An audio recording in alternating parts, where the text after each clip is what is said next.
Tout le monde m'entend? Alors bonjour à toutes et à tous. Merci à ceux qui m'ont accueilli et merci à ceux et celles qui sont venus. Je vais donc présenter en une quarantaine de minutes ce dernier ouvrage.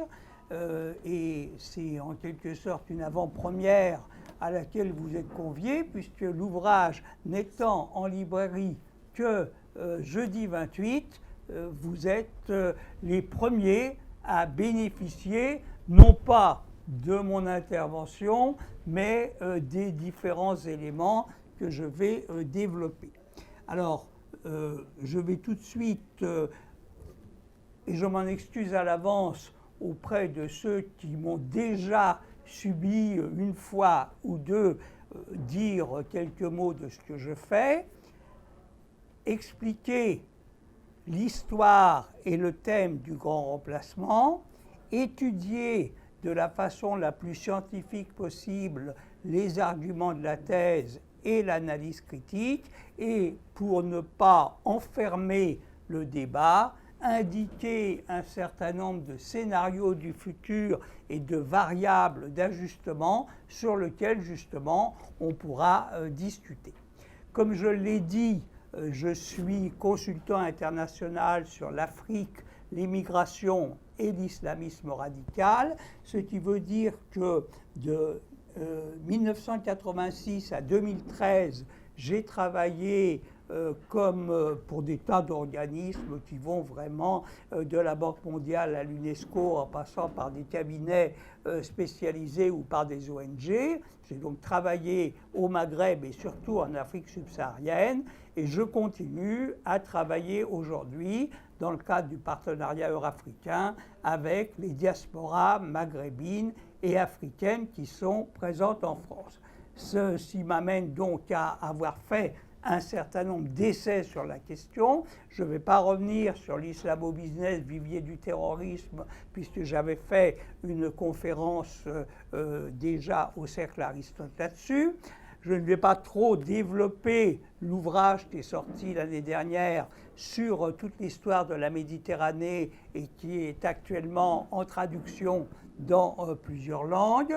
Et je vais dire juste quelques mots, mais certains connaissent déjà l'histoire, de la campagne de diffamation dont j'ai été victime le jour de la sortie des Migrations pour les nuls, puisque une journaliste très engagée de l'AFP, avec le concours de 3 consultants, tous à l'extrême gauche, auxquels elle s'était adressée, a conclu, sans avoir ouvert le livre, que c'était automatiquement un ouvrage mal pensant d'extrême droite ou qui apportait de l'eau au moulin de l'extrême droite.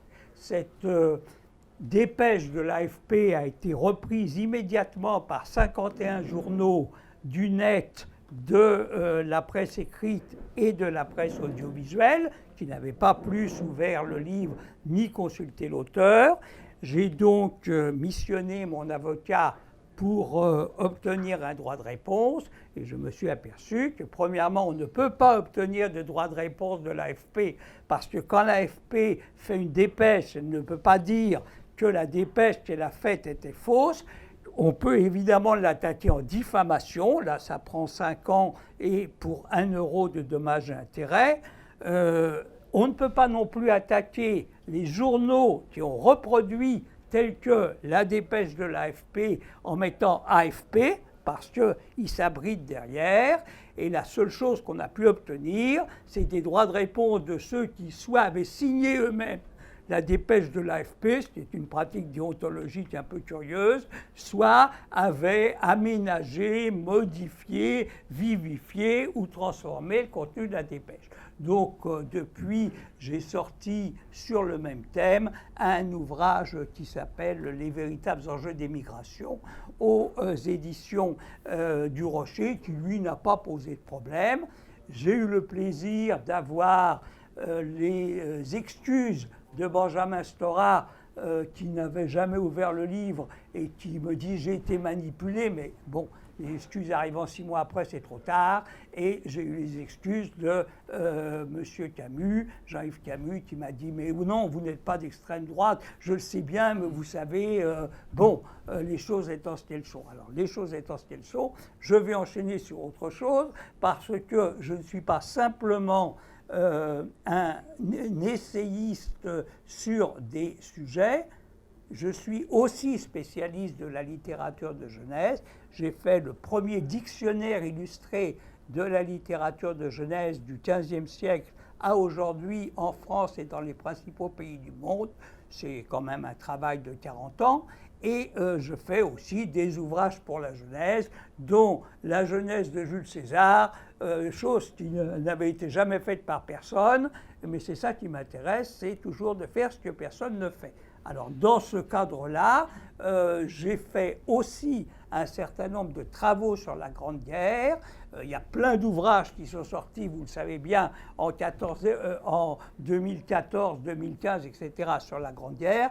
Moi, j'ai été chercher ceux qui n'étaient pas traités, c'est-à-dire d'un côté, comment ont vécu les petits-enfants dans la Grande Guerre, quels étaient les journaux d'enfants pendant la Grande Guerre et comment ils ont manipulé la jeunesse et fait en sorte d'instrumentaliser le comportement des enfants. Et j'ai piloté pour l'association Solidarité Internationale, qui se trouve, elle, extrêmement à gauche, l'ouvrage sur les forces noires africaines avant, pendant et après la Grande Guerre, qui est donc sorti il y a quelques mois. Enfin, toujours, et pour terminer, dans le genre je fais ce que personne ne fait, j'ai donc fait le tour du monde en 80 cocktails, qui a eu le prix Spirit Bar 2015, non pas parce que mes cocktails sont meilleurs que les autres, mais parce que j'ai trouvé un aquarelliste qui m'a fait 80 aquarelles pour savoir à quoi on rêve quand on déguste un cocktail. J'ai fait le premier polar interactif gris mortel, qui est un polar tout à fait classique, simplement. Il est interactif parce que le meurtrier laisse à chaque meurtre une grille de mots croisés vierges que vous pouvez faire ou ne pas faire, et on sait à la fin qui est le meurtrier, pourquoi il laisse une grille de mots croisés vierges, et si on avait essayé de la remplir, on aurait peut-être trouvé avant les flics. Enfin, j'ai fait un ouvrage sur les mémoires d'enfance des écrivains, chose qui n'avait jamais été faite pour la confronter à la vie des enfants à cette époque. Une partie de ces ouvrages sont là-bas, ils sont vendus à prix totalement cassé, puisque j'ai dit c'est 10 € par ouvrage, même quand ils en valent 25 ou 35. Maintenant, je ferme la parenthèse sur ce que je fais pour revenir donc sur le thème du grand remplacement. Alors comme Pierre-Yves l'a dit tout à l'heure, non seulement le grand remplacement n'est pas une invention de Renaud Camus, mais je me suis amusé à reconstituer l'histoire du grand remplacement depuis l'Antiquité jusqu'à aujourd'hui. Alors je ne vais pas vous infliger toute cette histoire. Pierre-Yves a bien dit que Martin Pelletier avait trouvé l'expression avant, mais je voulais insister sur deux exemples. Le premier, c'est L'Invasion noire, un ouvrage paru en 1894, 1895 et 1896, sous la forme de feuilleton, par le capitaine d'Henritte. Le capitaine d'Henritte, c'est le pseudonyme du colonel Drian, qui mourra à la tête de ses troupes en 1916 dans le bois des Corps lors de la première attaque de Verdun. Or, cette invasion noire est assez extraordinaire puisqu'elle imagine tout simplement le grand remplacement du monde occidental par l'invasion noire et elle est bourrée d'idées tout à fait neuves puisque d'Henritte n'hésite pas à inventer la guerre bactériologique, l'unification des Africains sous la barrière de l'islam, les pirates de l'air, les kamikazes, les gaz de combat et même le sionisme. Alors évidemment, Danrit a été victime du politiquement correct, c'est-à-dire que quand on a voulu le réhabiliter, parce qu'il a été réhabilité, la revue Rocambole a fait un numéro spécial sur Danrit. J'ai proposé donc au site Ricochet, spécialiste de la littérature de jeunesse, de faire une petite notule sur Danrit. On m'a dit, oh ben non, Danrit. Or, c'était une fiction. C'est pas un essai, c'est une fiction. Danrit a d'ailleurs réédité le coup après l'invasion noire. Il a publié en 2005 l'invasion jaune. Et alors là, ça marche. Les Noirs, eux, ont été arrêtés par les gaz de combat, mais l'invasion jaune a obligé les Français à se replier à Djerba, où ils vont peu à peu monter la Reconquista. Je parlerai très vite du camp des Saints parce que tout le monde le connaît. Donc 1973, c'est déjà l'idée du grand remplacement. C'est une magnifique fiction romanesque, sauf que quand l'auteur a voulu passer du statut de romancier au statut de démographe, ça s'est beaucoup plus mal passé. Vous vous souvenez de ce numéro du Figaro Magazine de 1985, dans lequel il était écrit avec une Marianne voilée. C'était pas non plus une idée complètement folle. Serons-nous encore français dans 30 ans? Oui, encore un peu quand même. Bon, donc le grand remplacement lui-même de Renaud Camus est donc un ouvrage dont j'ai utilisé la dernière version, c'est-à-dire celle parue en 2017 chez l'auteur dans son château de Plieux. C'est la dernière version que je possédais et je vais donc maintenant essayer avec vous d'en analyser le contenu. Alors, si on analyse très schématiquement le grand remplacement, vous avez d'un côté un grand remplacement externe, c'est le solde migratoire de la différence entre l'immigration et l'expatriation. Vous avez d'un second côté un grand remplacement interne, c'est le différentiel de fécondité qui montre que des populations d'origine étrangère vont peu à peu remplacer des populations autochtones. Vous avez un grand remplacement sociétal, c'est l'idée que la civilisation musulmane et l'islam va peu à peu remplacer une civilisation chrétienne fatiguée et à bout de souffle. Et au-delà de ce grand remplacement, Camus traite du thème de ce qu'il appelle la grande déculturation, c'est-à-dire montrer que l'éducation, montrer que l'entreprise sont elles aussi gangrénées par ce grand remplacement et notamment gangrénées par l'islamisation et que les violences urbaines sont corrélées à, d'un côté, la montée de l'immigration et d'un autre côté, la montée de l'islam. Et il ajoute un corollaire qui est que le grand remplacement, en fait, est voulu par nos politiques et c'est ce qu'il appelle la doctrine du remplacisme. Alors je vais reprendre chacun de ces points. D'abord, le grand remplacement externe. Indiscutablement, sur le plan de l'immigration légale, de l'immigration régulière, on a vu ces 5 dernières années une augmentation du nombre de premiers titres de séjour, ce sont des chiffres tout à fait officiels, qui sont passés de 211 000 à 262 000 en redescendant à 255 000, mais on a donc une montée indiscutable de l'immigration légale. Alors ce qui est intéressant, c'est de savoir d'où viennent et pourquoi ces personnes choisissent de venir notamment des pays tiers. Et quand on fait une analyse plus précise, on s'aperçoit, alors je le dis tout de suite, ce schéma, il a 2 ans. Il a été fait en 2016, il a même 2 ans et demi, il est un petit peu inexact, mais 45% des motivations des migrants des pays tiers sont d'ordre familial, un peu plus de 30% d'ordre étudiant, 9,7% d'ordre politique, ce sont les réfugiés. Aujourd'hui, ils sont un peu plus nombreux, c'est pour ça que cette statistique n'est plus tout à fait idéale. Le reste, ce sont des migrations qu'on appelle économiques et qui sont souvent sociales, et des migrations qu'on pourrait ranger dans une catégorie généraliste appelée autre. Alors, ça, c'est le grand remplacement interne. Dans ce grand remplacement externe, j'ai parlé de l'immigration légale, il faut aussi parler de l'immigration irrégulière. Vous savez que personne n'a la prétention de pouvoir, même au doigt mouillé, compter le nombre de migrants irréguliers présents en France aujourd'hui. Ça va de 300 000 pour les uns à 1,2 million pour les autres.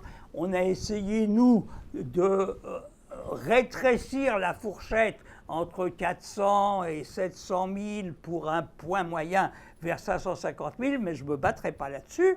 Ce qu'on sait en revanche, c'est qu'il y a une progression continue de la demande d'asile en France. Je l'ai arrêtée là en 2015, mais elle est encore plus importante aujourd'hui puisque nous avons dépassé les 100 000 et que nous montons vers les 120 000. Et qu'en même temps qu'il y a une progression de la demande d'asile, il y a une progression du statut accordé aux demandeurs d'asile, une progression qui a atteint 31% en 2015, et si on a les chiffres de 2016, c'est 38% et 36% en 2017. Donc non seulement il y a de plus en plus de demandeurs d'asile, mais il y a de plus en plus de statuts accordés, et les demandeurs d'asile ne sont pas les seuls migrants irréguliers, car un certain nombre de migrants irréguliers ne passent pas par la case demandeur d'asile parce qu'ils savent bien que ça serait refusé.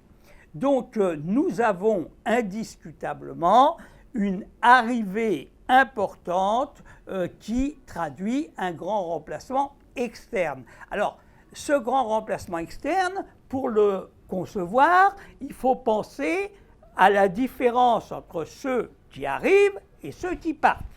Alors l'INSEE, qui se pique d'arithmétique, a dit c'est pas compliqué, il y a 332 000 entrées, il y a 299 000 sorties, donc le solde migratoire est de 33%, il était parti sur 2014, et il dit, vous voyez, c'est le solde migratoire le plus faible qu'on ait jamais rencontré depuis plusieurs années, la preuve, en 2006, il était de 112 000, donc tous ces fantasmes sont véritablement à bannir. Sauf qu'ici, on analyse de façon un peu plus précise les statistiques de l'INSEE lui-même. On s'aperçoit que le nombre d'entrées d'immigrés est de 235 000 et le nombre de sorties d'immigrés de 95 000. Donc ça nous donne un solde positif de 140 000. Le nombre d'expatriés, de ceux qui sont nés en France et qui, pour la très grande majorité, qui sont partis à l'étranger, est de 197 000 et le retour de 77 000. Ça nous donne un solde négatif de 120 000. Donc la transformation de la population française, c'est le solde migratoire de l'immigration plus le solde migratoire de l'expatriation. Donc on n'est plus du tout à 33 000, on est à 260 000. Alors je ne vais pas continuer là-dessus, j'ai développé dans l'ouvrage tout le travail de l'INSEE qui, très curieusement, quelques années après, dit « Ah ben non, finalement, c'était pas 33 000 en 2014, c'était 100 000. » Mais pourquoi, comment, on ne sait pas. Et ce qui est le plus extraordinaire, c'est que l'INSEE finit par avouer que de toute façon, on ne sait rien sur les sorties, et que c'est pour ça qu'il prend le même nombre de sorties chaque année parce qu'on n'a pas les moyens de calculer les sorties. Vous voyez qu'en ce qui concerne le solde migratoire, donc tout ce qui relève dû au grand remplacement externe. Ce qu'on peut dire au minimum, c'est que les chiffres officiels sont très largement sujets à caution. Alors, en ce qui concerne le grand remplacement interne, donc le différentiel de fécondité, le fait qu'un certain nombre de gens qui sont nés en France seront de plus en plus d'origine étrangère, j'ai repris les chiffres très officiels de 2016. La moyenne de l'indicateur national de fécondité, c'est-à-dire du nombre d'enfants par femme, a été de 1,92. Elle est en chute très régulière depuis plusieurs années. Et en 2017, elle est de 1,88 d'ailleurs. Les femmes descendantes d'autochtones, nos françaises de souche, si je peux dire, bien que je n'aime pas tellement le terme, sont entre 1,77 et 1,79. Les femmes immigrées, dans leur ensemble, parce que c'est très très différent selon les origines, sont à 2,73. Les femmes descendantes d'immigrés, c'est-à-dire la génération d'après, sont à 2,02. Et les femmes issues d'un couple mixte à 1,77. Ce qui veut dire quand même que, globalement, l'immigration génère un nombre d'enfants plus important proportionnellement que les Français de souche. Et je laisse la conclusion, puisqu'elle est très officielle, au directeur de l'Office français de l'immigration et de l'intégration, Didier Lesky, qui a eu le courage de dire et d'écrire près 11% de la population résidente est immigrée, immigrée au sens du Haut Conseil à l'intégration, c'est-à-dire née à l'étranger de parents étrangers. Et si on ajoute les enfants, près du quart de la population française est pour l'instant d'origine étrangère.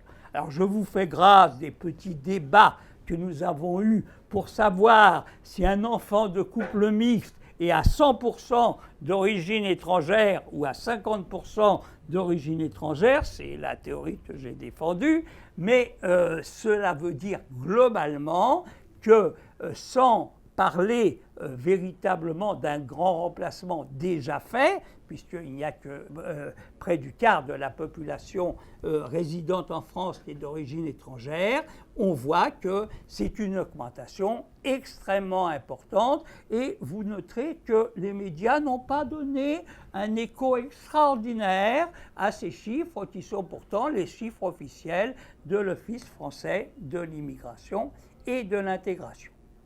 Alors, je vais maintenant aborder le deuxième point, celui sur l'islamisation du monde, de l'Europe et de la France. Je pars des chiffres très officiels. Alors, le PRC, c'est le Pew Research Center. Malheureusement, il ne fait des statistiques que tous les 10 ans. Et la dernière statistique que j'ai trouvée ne datait que de 2011 et c'était 1,624 milliard de musulmans dans le monde, avec 7 pays qui en abritent 60% et en tête l'Indonésie qui en compte 205 millions. Ce qui est intéressant quand même, c'est de voir que l'augmentation du nombre de la population musulmane est supérieure à l'augmentation moyenne de la population mondiale.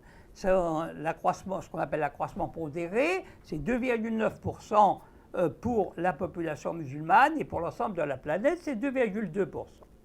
Alors, le Pew Research Center a voulu faire une étude sur l'Europe et ils ont trouvé 44 millions.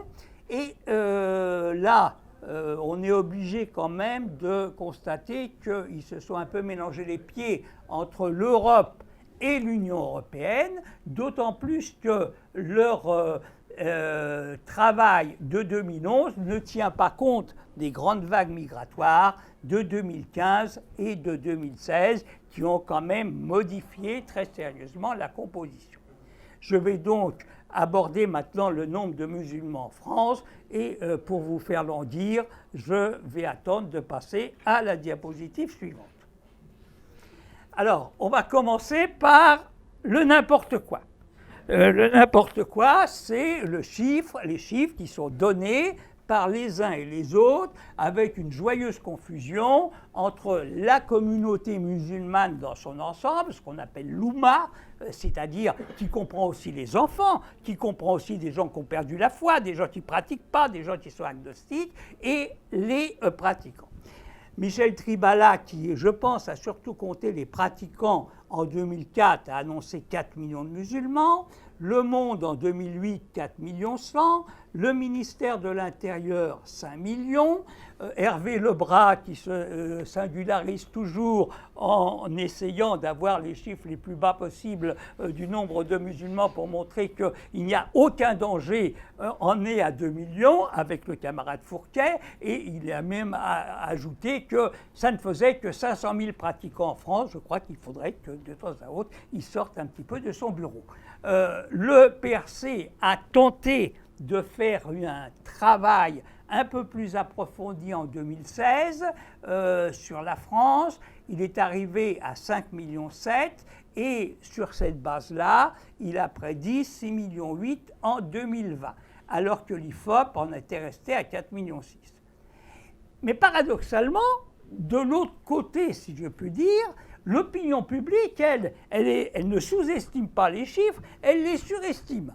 Dans l'enquête de l'IFOP, les Français considèrent qu'il y a plus de 20% de musulmans en France. Et dans l'enquête Ipsos Mori, là, ils imaginent qu'ils ne sont pas 20%, mais 31%. Donc j'ai fait un travail le plus scientifique possible, en mettant le mot scientifique entre guillemets, pour essayer d'évaluer, ce qui est difficile, disons d'approcher le nombre de musulmans en France. J'ai donc utilisé 3 méthodes. La première, sur laquelle je vais revenir un tout petit peu, qui est la méthode de l'évolution des flux. À partir du moment où on a des chiffres précis sur un certain nombre d'années, on peut tracer une courbe et essayer de prolonger cette courbe pour voir ce qu'elle va donner. La deuxième méthode, c'est la méthode des origines. Alors, on dira, mais il n'y a pas de statistiques ethniques en France, encore que l'INSEE commence quand même à faire quelques informations statistiques ethniques, mais à dose homéopathique pour ne pas trop choquer.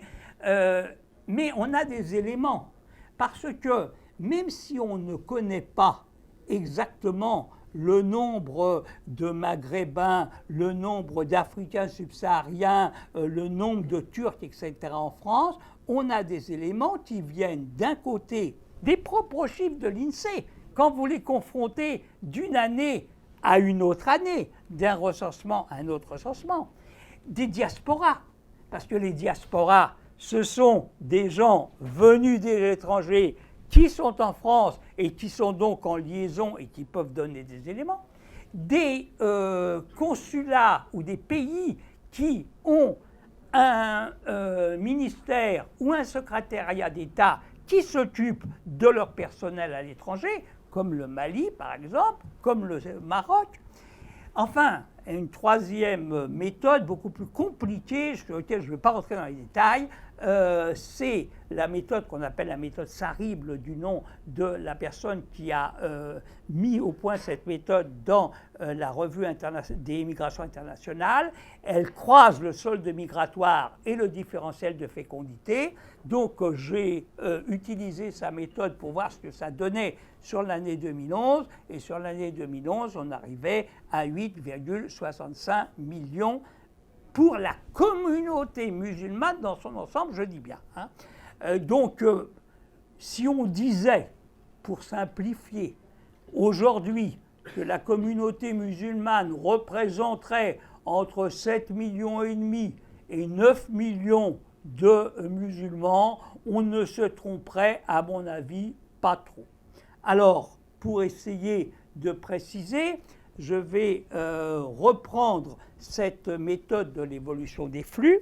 Je suis parti de gens dont on peut penser qu'ils sont quand même compétents et que leur connaissance du milieu musulman est véritablement fondée sur des éléments positifs.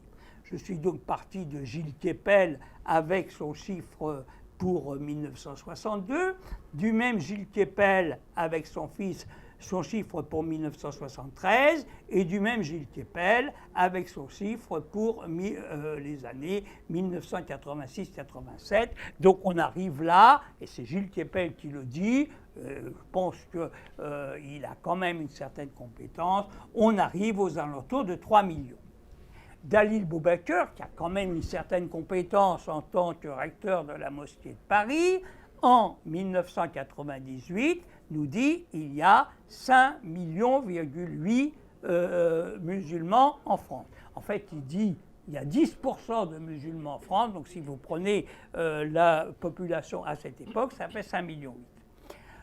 En 2002, Régis Etienne, qui est un des hommes de l'Observatoire du religieux, donc il est quand même relativement compétent, nous dit nous sommes arrivés légèrement au-dessus des 6 millions. Si je prolonge cette courbe par mes propres chiffres, que j'ai calés là sur 8,5 millions, nous voyons que nous avons une courbe qui monte régulièrement, et selon les inflexions, on peut arriver soit en hypothèse basse à un peu plus de 10 millions, soit en hypothèse moyenne à plus de 12 millions, soit en hypothèse très très haute à pas loin de 15 millions en 2040. Nous ne sommes donc pas dans le grand remplacement, mais nous sommes dans une transformation extrêmement importante de la population musulmane en France, et dans un accroissement très important. Alors, pour essayer d'y voir un tout petit peu plus clair, il faut essayer d'analyser quelle est la structure de cette population musulmane. J'ai parlé pour l'instant de l'Oumma, c'est-à-dire de l'ensemble de la communauté musulmane.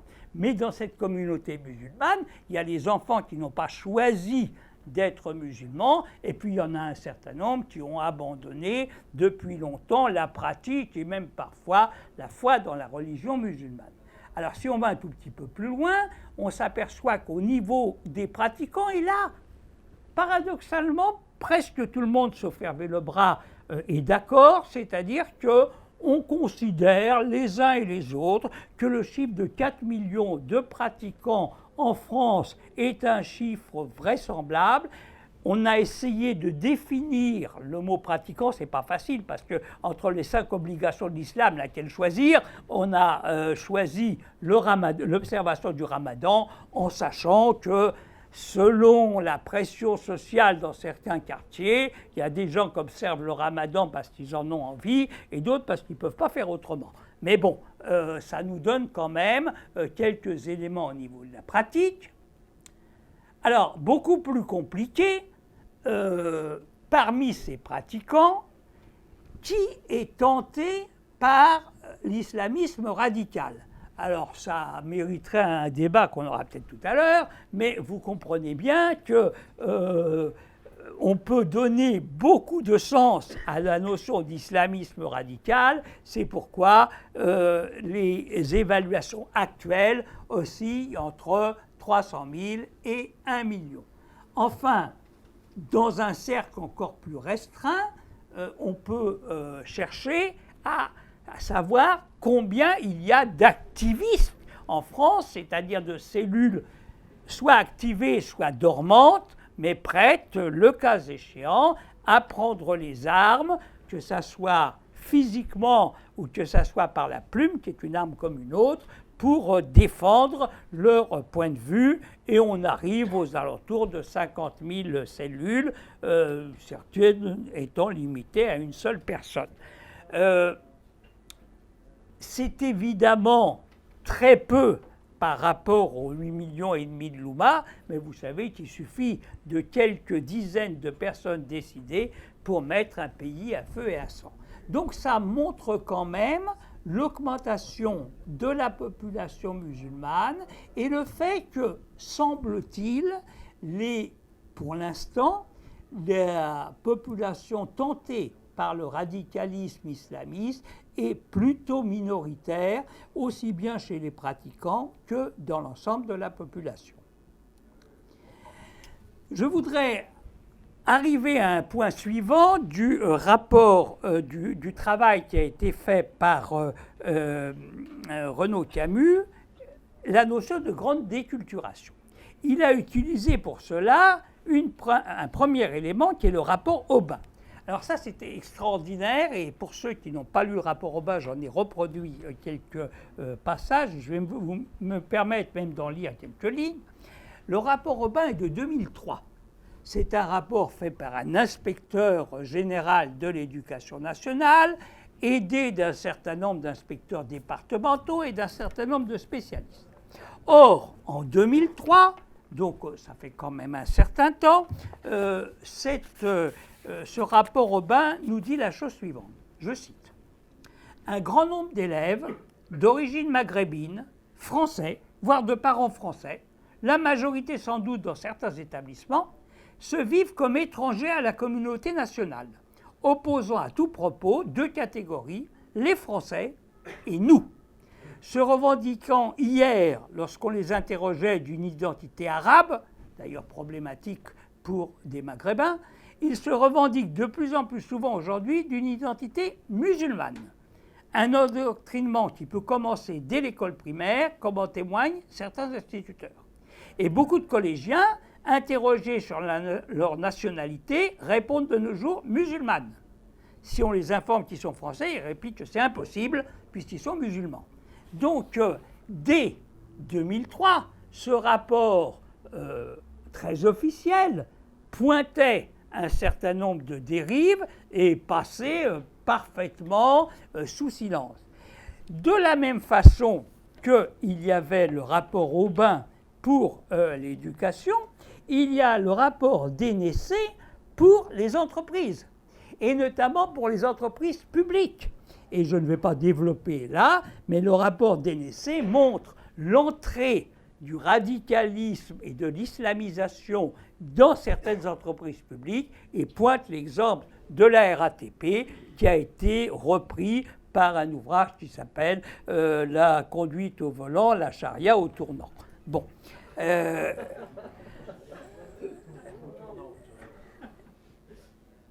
Ces deux éléments nous amènent à étudier le problème de la corrélation territoriale des violences. Alors c'est une carte, je suis désolé de ne pas avoir pu la reproduire un peu mieux, mais quand même la tonalité, la force des couleurs montre le rapport entre le nombre de violences et le territoire où se produisent ces violences.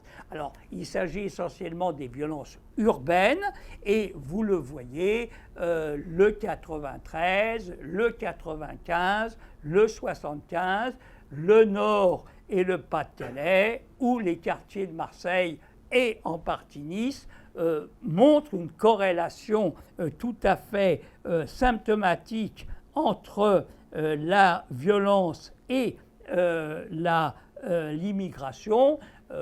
Laurent Oberton, qui avait fait la France Orange Mécanique, avait calculé cette corrélation à 0,714 en disant que 1 voudrait dire que toutes les violences sont faites par des immigrés.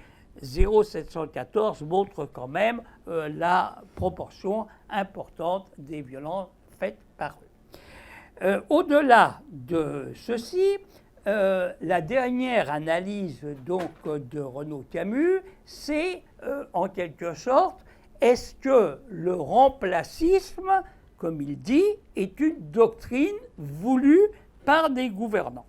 Et il va citer un certain nombre d'exemples. Je ne vais pas les reprendre tous, j'en ai privilégié 4. Le premier, c'est le rapport sur ces fameuses migrations de remplacement. Vous vous souvenez que la division de la population des Nations Unies en 2000 avait fait un travail sur les migrations de remplacement où elle disait, je cite le texte pour donner mes sources, pour maintenir sa population au niveau de l'étiage atteint en 2000, alors la division de la population des États-Unis travaille sur un demi-siècle, hein, donc il faut aussi tenir compte que ceci est sur un demi-siècle. L'Europe aurait besoin de 47,5 millions de migrants supplémentaires pour la période 2000-2050. Pour maintenir sa population active à un étage constant, elle aurait besoin de 79,6 millions d'immigrés. Et pour maintenir le ratio entre les retraités et les personnes actives, il faudrait faire appel à 700 millions d'immigrés supplémentaires. Heureusement, la division de la population des Nations Unies, considérant qu'on en a déjà beaucoup, dit que la part de la France ne serait que 2 à 3 millions d'immigrés supplémentaires. Donc ces migrations de remplacement, vous voyez que le mot remplacement est utilisé par la division des Nations Unies elle-même, a son sens. Le deuxième point, c'est ce fameux pacte mondial de l'ONU, dont vous avez tous entendu parler, ce pacte de Marrakech, qui a été approuvé au départ par 193 pays, qui n'a été finalement signé que par 152, et dont il n'est pas sûr non plus d'ailleurs que ces 152 sont prêts à l'appliquer. Mais ce pacte mondial, soi-disant non contraignant, pose quand même un problème de référence parce que certains vont s'appuyer là-dessus pour intenter des actions judiciaires disant « votre pays a signé le pacte, donc il faut qu'il l'applique ». Troisième élément, l'action de l'ICESCO, avec une faute d'orthographe dont je m'excuse, c'est pas ICESCO, c'est ISESCO. Qu'est-ce que c'est que l'ICESCO? C'est l'organisation islamique pour la culture, l'éducation, les sciences et la culture. Elle est située à Rabat, elle regroupe 54 pays et elle joue un petit peu le rôle d'un UNESCO musulman, pour simplifier et pour schématiser. Alors qu'est-ce que nous dit l'ICESCO? Je reprends véritablement son texte parce que c'est le mieux de s'en tenir au texte des organisateurs. Donc l'ICESCO est partisan de l'enseignement bilingue, français-arabe. Un enseignement bilingue est bénéfique aux enfants des immigrés musulmans, en ce sens qu'il leur permet de demeurer en rapport avec leur culture d'origine, vivifie leur fierté et facilite leur intégration au sein des sociétés d'accueil. Il profite aussi aux enfants autochtones, car il leur ouvre des fenêtres sur une autre culture qui a apporté sa contribution à l'édification de la brillante civilisation européenne. La civilisation s'est épanouie et développée quand la religion jouait le rôle de stimulant de la recherche scientifique. Et bien entendu, ils vont prendre comme exemple l'Espagne, le fameux, entre guillemets, âge d'or de l'islam en Espagne. Enfin, dernier cas de figure, mais je ne vais pas développer ça, c'est le texte qui a repris et en quelque sorte formulé Yvan Rioufol dans son ouvrage « La guerre civile qui vient », où il annonce la guerre civile pour demain matin ou, à la rigueur, après-demain soir. Par rapport à ces preuves du remplacement, dont certaines, vous le verrez dans l'ouvrage, ne sont pas très sérieuses, et dont d'autres méritent effectivement qu'on s'interroge sur ce que veulent les organismes qui parlent de ce remplacement. Par rapport à cela, vous avez en contrepoint un rejet quasi total, en tout cas à plus de 60 ou 70% à chaque fois de l'opinion publique française, aussi bien sur l'immigration que sur l'islamisme. Il y a dans l'ouvrage un tableau, un graphique plus exactement, qui reprend les différents pays de l'Europe interrogés sur un certain nombre de préceptes de l'islam et s'ils souhaitaient qu'on les mette en application chez eux ou pas, et c'est un rejet manifeste. Pour en terminer, je vais surtout pour ne pas fermer le débat, essayer de réfléchir avec vous sur des scénarios du futur et sur les variables d'ajustement. Notre travail à nous, c'est pas de dire voilà ce qui va se passer.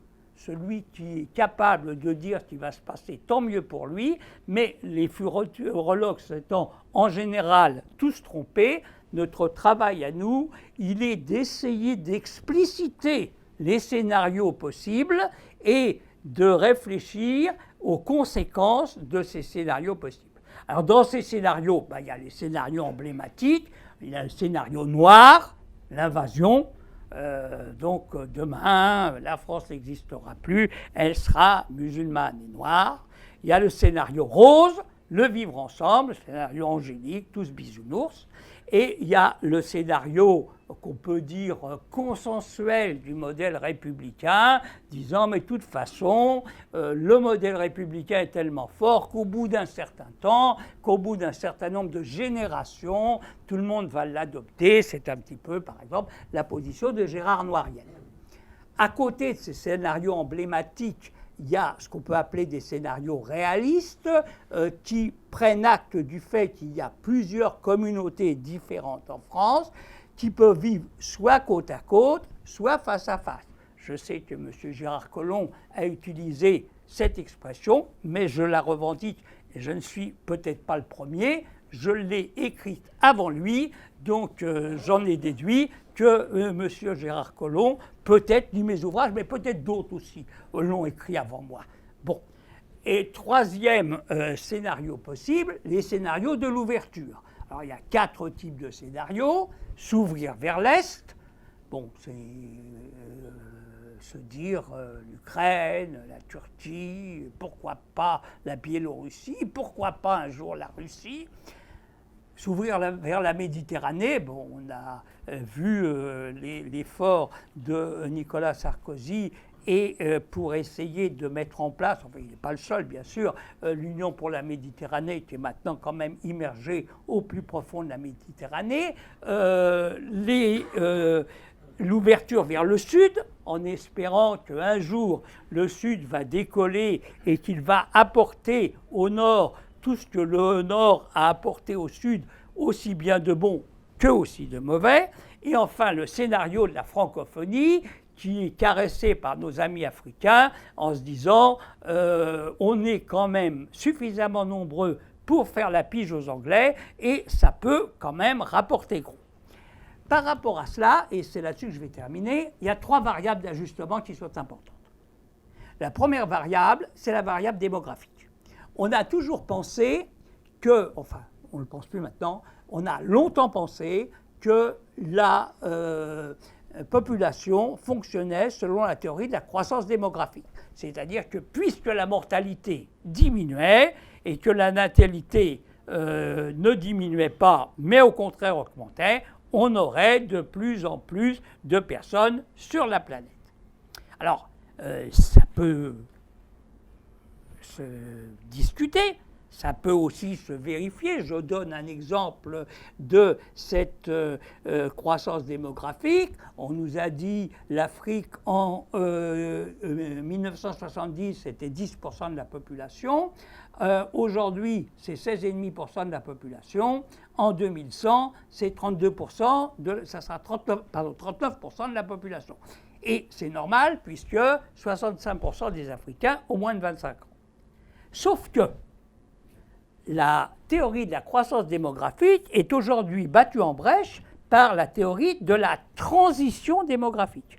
Et cette théorie de la transition démographique dit, au bout d'un certain temps, les femmes font moins d'enfants parce qu'il y a moins de mortalité, elles n'ont pas besoin de faire beaucoup d'enfants pour que les enfants prennent soin d'elles, et d'autre part, elles veulent vivre mieux. Alors cette transition démographique, elle est déjà en activité dans les 3 pays du Maghreb, enfin, disons, en Algérie, en Tunisie, au Maroc, le cas de la Libye, qui n'est pas le Maghreb, mais c'est un peu différent. Elle est un petit peu en valeur en Égypte. Elle ne l'est pas en Afrique subsaharienne, ni chez les Africains subsahariens, ni chez les Africains installés en France, même si le nombre d'enfants par femme décroît lentement en France dans la population d'origine africaine, mais pas vraiment dans la population d'origine, mais moins que dans la population d'origine maghrébine. Ceci dit, il y a quand même des différences majeures entre des originaires de pays où on a 2,2 ou 2,3 enfants par femme, et d'autres pays comme le Niger, les originaires du Niger, de la Mauritanie ou de Madagascar, parce qu'il n'y a pas que des pays musulmans, où on est à 4 ou 5 enfants par femme en France, alors que dans le pays même d'origine, on est à 6, 7, voire 8 enfants par femme. Deuxième variable d'ajustement, la variable climatique. Bon, je ne vais pas développer ça parce que tout le monde est au courant des problèmes posés par le réchauffement climatique et par les polémiques sur le réchauffement climatique qui ne sont pas aussi simples que ça, mais il faut bien imaginer qu'un certain nombre de gens vont à un moment ou à un autre fuir la montée des océans, la salinisation des sols, le fait de l'augmentation de la température et essayer d'aller dans des contrées où ça sera moins évident. Et d'ailleurs, on le voit très bien aujourd'hui, puisque un certain nombre d'immigrationnistes ont utilisé cette variable climatique pour dire ces réfugiés climatiques ne sont pas des réfugiés économiques, ce sont des réfugiés politiques, donc il faudra leur donner le droit d'asile, ce qui pose quand même beaucoup de problèmes pour des pays qui ont quand même du mal non seulement à les absorber au niveau de l'accueil, mais à leur trouver du travail. La troisième variable, et je vais terminer là-dessus, est ce qu'on appelle l'immigration virtuelle. Aujourd'hui, vous le savez, un certain nombre de plateformes existent où des gens qui vivent dans le sud sont payés par des entreprises du Nord qui ont délocalisé et qui font que vous croyez appeler votre compagnie d'assurance et en fait la personne qui est au bout du fil a un accent ivoirien très prononcé. Bon, cette immigration virtuelle, ça n'est pas une vue de l'esprit.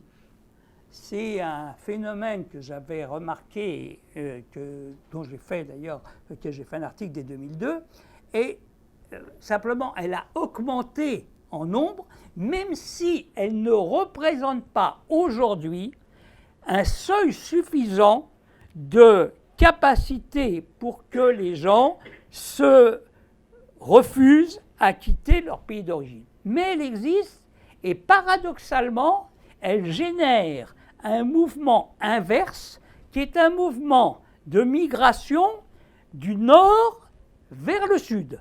Pas seulement les migrations immobilières, ceux qui veulent mettre leur argent à l'ombre pour se faire une place au soleil, mais aussi des migrations qui sont des migrations scientifiques. C'est-à-dire que dans certains domaines, je pense à la pharmacopée, je pense aux maladies tropicales, on va chercher du côté du sud des informations qu'on n'a pas au nord pour justement essayer de combattre ces fléaux. Alors voilà ce que je voulais dire pour ouvrir le débat. On m'avait demandé de tenir en 40 minutes. J'ai un petit peu dépassé mon temps et je m'en excuse, mais c'était pour pouvoir laisser la place au débat et je vous remercie, comme on dit, de votre attention.